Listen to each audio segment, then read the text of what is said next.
Thumbnail చూసినప్పుడే మీకు అర్థమైపోయి ఉంటుంది నేను అసలు ఏమిటి గురించి చెప్తున్నాను. అసలు అశ్వత్థామ ఎవరు, ఈ వీడియో ఎందుకు రిలీజ్ చేశారు, వీటన్నిటి గురించి ఈరోజైతే డిస్కస్ చేసుకుందాం. ఇది జస్ట్ కల్కి ఇంట్రడక్షన్ పార్ట్ మాత్రమే. అసలు అశ్వత్థామని ఇంట్రడ్యూస్ చేసిన పార్ట్ మాత్రమే ఇది. And real trailers, real teasers చాలా ఉన్నాయి. అండ్ క్యారెక్టర్ ఇంట్రోస్ అయితే దాంట్లో ఫస్ట్ అశ్వత్థామ పార్ట్ ఇంట్రో అయితే రిలీజ్ చేశారు.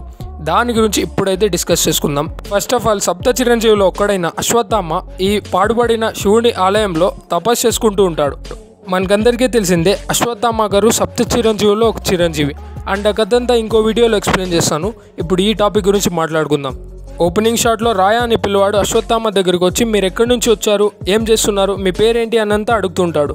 అంతలోనే ఈ గ్లిమ్స్ అయితే ప్లే చేస్తారు. అదే అశ్వత్థామ గారి మహాభారతం నాటి యంగ్ ఏజ్ది అండ్ ఇప్పుడు ప్రెజెంట్ ఏజ్ది, అంటే కల్కి ప్రెజెంట్ ఏజ్లో నడుస్తున్న అశ్వత్థామ గారి. అయినో ఇది ఒక రోజులో జరిగిన కాన్వర్జేషన్ అయితే కాదు, కొన్ని కాన్వర్జేషన్స్ అంతా కలిపి ఒక టీజర్ లాగా మనకు తయారు చేసి ఇచ్చారు. అండ్ నెక్స్ట్లోకి వెళ్తే మీరు రైడర్స్ని చాలా బాగా కొట్టారు అలా అయితే మాట్లాడతాడు.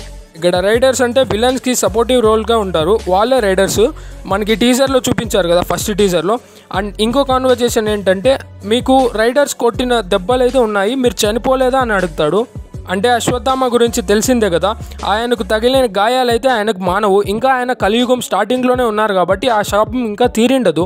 అంటే ఇక్కడ మనం అర్థం చేసుకోవాల్సిన విషయం ఏంటంటే రైడర్స్కి అశ్వత్థామ గారికి ఖచ్చితంగా ఫైట్ ఉంటుంది. ఎలా అయితే కల్కికి మళ్ళీ అశ్వత్థామకి ఎలా ఫైట్ ఉంటుందో అలానే రైడర్స్కి అశ్వత్థామ గారికి ఖచ్చితంగా ఫైట్ ఉంటుంది. అండ్ ఇంకో షాట్లో ఇది టెంపుల్లో, ఓల్డ్ టెంపుల్ అని అయితే అడుగుతాడు. అదే ఇప్పుడు ప్రెజెంట్ ఉన్న కాశీ ఫ్యూచరిస్టిక్ వర్షన్లో చూపిస్తారు. ఇప్పుడు ఉండే ఆ టెంపుల్, కనిపిస్తున్న టెంపుల్ కాశీయే. మళ్ళీ ఇంకొకసారి ఇంకో క్వశ్చన్ అడుగుతాడు, అదేంటంటే మీరు దేవుడా అని అడుగుతాడు.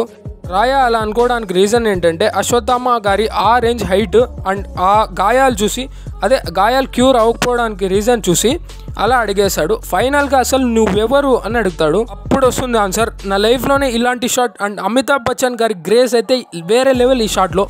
ఆయన నేను యుద్ధానికి వెళ్లాల్సిన సమయం ఆసన్నమైంది, నేను ద్రోణాచార్యుని కుమారుడు అశ్వత్థామ అని చెప్తారు. నిజంగా కాన్ఫిడెంట్గా చెప్తాను, ఇండియన్ ఫిలిం ఇండస్ట్రీలోనే అమేజింగ్ సీన్ ఇదైతే. అండ్ నిలిచిపోతుంది చిరస్థాయిగా. అమితాబ్ బచ్చన్ గారిది great comeback and one of the great performances అని చెప్పుకోవచ్చు. అండ్ టాపిక్ విషయానికి వస్తే నాకు ఇంకో డౌట్ వచ్చింది. ఏంటంటే అసలు అశ్వత్థామ గారి నుదుటిపైన ఉన్నామని అసలు లాస్ట్లో ఇంకా యుద్ధానికి వెళ్తుండగా అసలు ఎలా వచ్చింది అని. అంటే కృష్ణుడు శాపం ఇచ్చిన విషయం అయితే తెలిసిందే, మనకందరికీ తెలిసిన విషయమే. అశ్వత్థామ గారి ఫోర్ హెడ్ పైన ఉన్న మణి మామూలు మణి అయితే కాదు. ఆ మణి ఉన్నంతకాలం ఆయనకి నిద్రాహారాలు, ఆకలి దప్పులు ఉండవు. అండ్ దీంట్లో డౌట్ ఏంటంటే అశ్వత్థామ గారికి ఆ మణి ఎలా వచ్చింది అని. అంటే కృష్ణుడు తీసుకున్న ఆ మణి కృష్ణుడే ఇవ్వాలి. బహుశా ఆ సీన్ అయితే ఉండవచ్చు, లేదా అంటే నాగశ్విన్ గారు ఎలా ప్లాన్ చేస్తున్నారు. లాస్ట్లో అయితే ఆ మనీ వచ్చేసింది, అది ఎలా వచ్చిందో మూవీలో అయితే చూడాలి.